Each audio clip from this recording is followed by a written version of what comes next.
সকাল সকাল ঘুম থেকে উঠে তাড়াতাড়ি করে রেডি হয়ে নিচ্ছিলাম। যাওয়ার আছে আজকে একটা জায়গায়, শেয়ার করছি তোমাদের সাথে কোথায় গেছিলাম। আশা করি তোমাদেরও খুব ভালো লাগবে আজকের দিনে এনার দর্শন পেয়ে। তো সকাল সকাল মায়ের সাথে একটু আলোচনা করছিলাম যে আজকে অমাবস্যা আছে, ফলারিনী অমাবস্যা, অনেকেই জানো।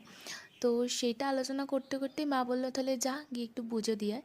তো আমিও তাড়াতাড়ি স্নান টান করে আর কি চলে গেছিলাম মিষ্টির দোকানে মিষ্টি কিনতে।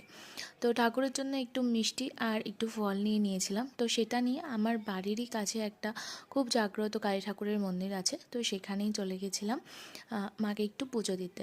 তারপরে ডালা কিনে নিয়ে এই যে দেখো আমাদের মা, আমরা রিস্তারিণী কালীবাড়িতে আর কি মা এনাকে বলি।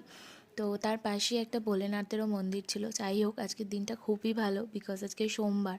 তো এখানে আমার ভোলেনাথের পুজোটাও হয়ে গেল একই সাথে। তো পুজো দিয়ে তারপরে চলে এসেছিলাম বাড়ি। আর বাড়িতে এসে খেয়ে নিয়েছিলাম হচ্ছে ঠাকুরের প্রসাদ।